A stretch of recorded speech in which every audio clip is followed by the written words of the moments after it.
Hi everyone, I've just replaced the fan in my Volvo XC60 2012 T6.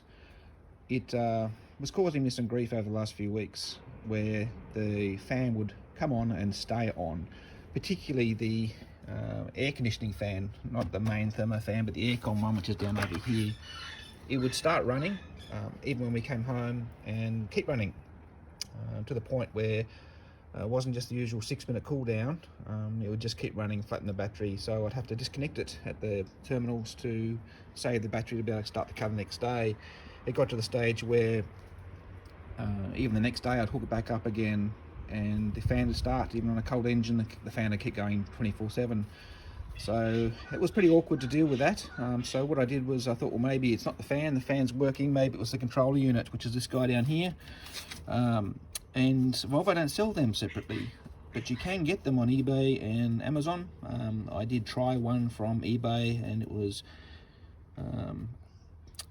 okay. It lasted probably 2 weeks before it failed and basically came back to putting the fan on all the time again, which wasn't helpful. So now I put the original controller back in, and the original controller didn't activate the fan at all. So then that was fine. So we worked out if we ran with the air conditioner turned off, then the car would still maintain temperature okay with the main thermo fan. If the air conditioner was turned on, it would work and the cabin would cool down, but as soon as you turn the air conditioner off from the inside, then the ambient temperature was quite high in the cabin, very uncomfortably high, and the car would seem hot even though no alerts came on. So clearly an issue with the fan down here for the aircon. I was left in a situation where either I couldn't tell if it was a fault with the fan, the unit, or the controller. So in my case, I decided to replace the entire unit. So that's what I've done. This is the new unit that's just gone in. It seems to be working fine now. It's a proper Volvo part. So the rest of the video will go through my basic instructions on what I did to get it in. I did follow the video instructions, which I printed out. I didn't actually bother loosening the hose clamps, which you'll see. Still work without that, so I still can't work out what that would have helped me with, to be honest with you, looking again now. Anyone got any tips, let me know in the comments, because it might help someone else. So, hope you enjoyed. So I've got the instructions here from Vita to do this work. Here it says to loosen the hose clamps and then remove the screws for these little knockouts, which are these things here. Then disconnect the main controller, which is the thing I put into a minute ago. It looks like it moves the unit forward.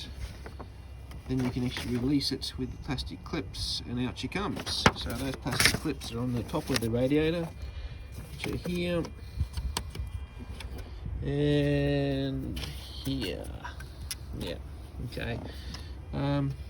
Also, if anyone wants to get this guy out separately, the trick I found is that you disconnect this cable, which isn't terribly hard, and then you'll find there's actually a screw there, which is a bit hard to get to.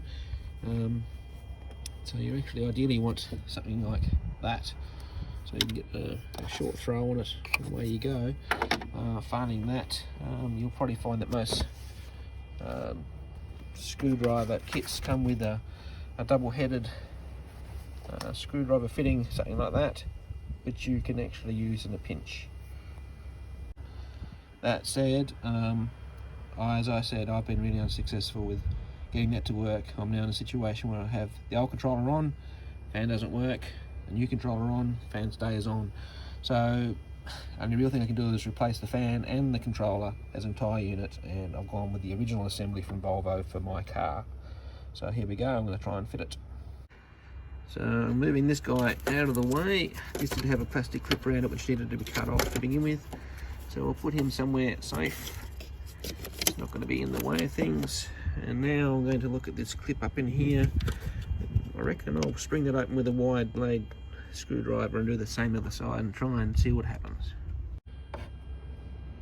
So I've just managed to get a screwdriver down the other side under this tab fitting here, and I literally just put a bit of pressure on it, and with my other hand I just pulled it and it's just popped straight up. So I have to do that now with my phone down.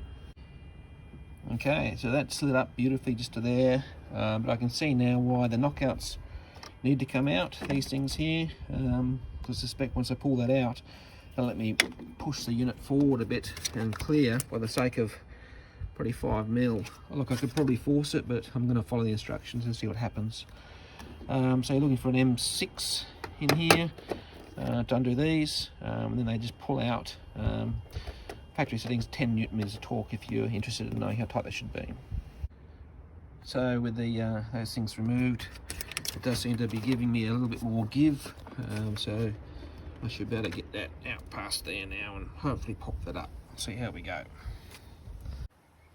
Yep, so that was it. She's now free, sitting in there. It just literally was push out, pull up, and now hopefully without undoing the pipes down below, I still can't see where you need to do that. I'm now going to try and pull that straight up past here, which I need 2 hands for, so here we go again. So this is really tight. Sort of comes up, but then it's getting stuck down the bottom there. We'll wiggle up past things. What I'm going to do is actually take this module off, like I said before, just to try and give it a bit more depth there. So it's just you've got the one screw here, and then it just slides off if you unclip it. There we are, she's out. That wasn't much fun, I'll be honest. There's a fair bit of left and right going on. This guy here seemed to get stuck in the bottom.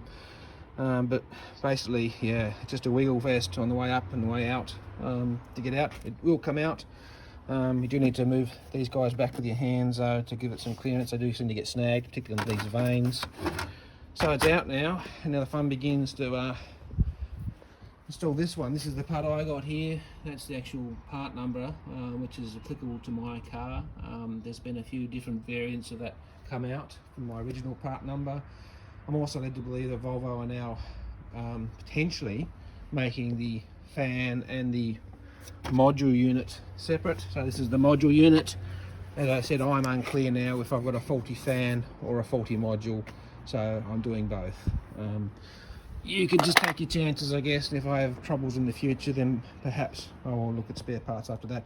That's unconfirmed. I've just seen that online. Someone was saying now that after this part number, they were looking at actually splitting them off separately. So I don't know. Do your own research, but always check your VIN number against the parts. I've also heard mixed results about cheap third-party fans that you can get off Amazon. I don't know. You could try that as well. I've just known with Volvo things get a bit hairy using the other parts sometimes. So here we go. New part in here. It thank heavens looks identical.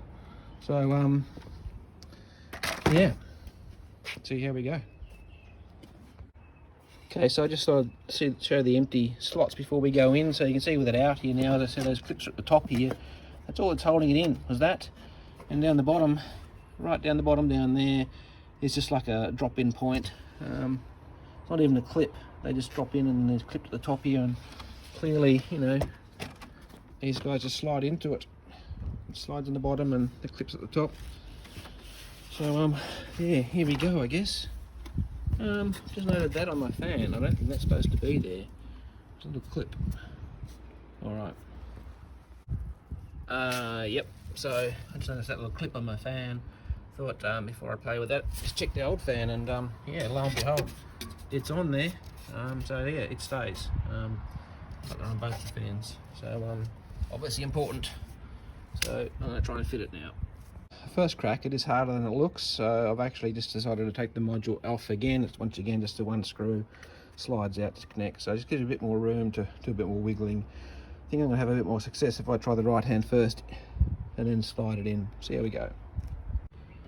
Yeah, so I started off by dropping that right tab, so it started off down below that pipe there, and then the trick is to get this guy then underneath there, and then you move these pipes out across the back of the fan as she's going down. Seems to be slightly working.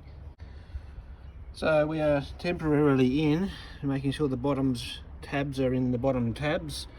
There's a fair bit of my skin and everything else left behind here. It was really tight getting down past this thing here on that tab. The idea was to sneak down the bottom right tab below that at the same time before you drop this side down, and then there's that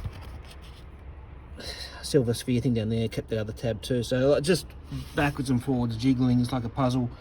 And it finally drops in, so now it's just a matter of, with them seated, just to lift it up and catch those tabs. Hopefully, I suspect I'll need to push that out a bit to get them to go in there.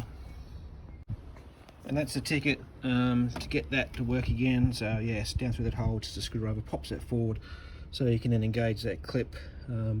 So I'm just making sure that these are done both sides now, and I'll make sure the tabs are in it down the bottom. Then I'll put it home, reconnect the controller, and see how we go. So she's in now. It went in there quite easily in the end. So once again, this is the controller. It's got those tabs, and that will slide down to 2 little holes down there.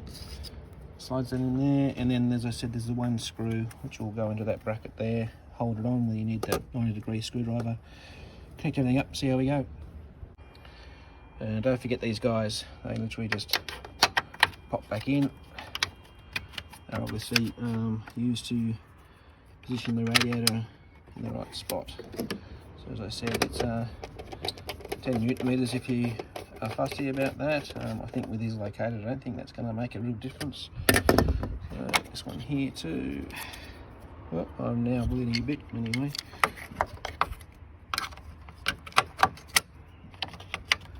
Okay, do that one up.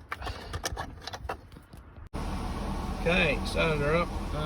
Okay, let's put the EC on and see what happens.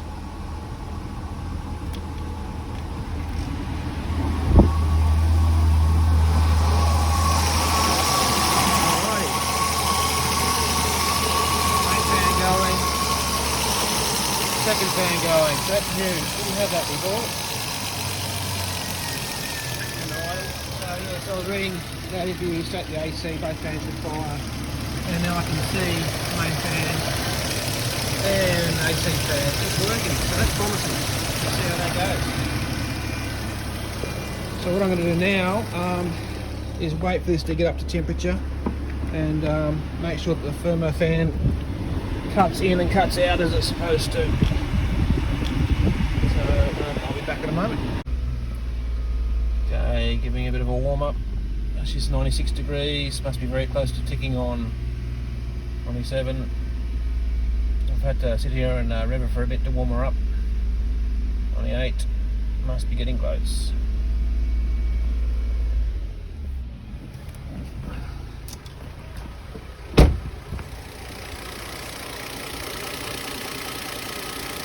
There she goes. How's that for timing? Both fans have come on.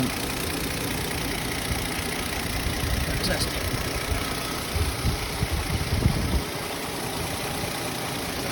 Main fan and the tall fan, both spinning. That's fantastic news. So she's fixed. Yep, so Cornwall's coming back down now. 25, 96, 25. Fantastic. All right, so yeah, that's it. I'm done. That was not as hard as I thought it would be. I was quoted an hour and a half's labour. Volvo, I probably knocked it out about 45 minutes with a bit of recording. Probably do it in half that time next time, I reckon. Now I know how it all works. It's not hard. It's just tricky and awkward getting the fan down past those tabs. Look, those instructions that said you know, loosen the hose clamps, I didn't do that bit. Maybe that would have helped. I can't see how.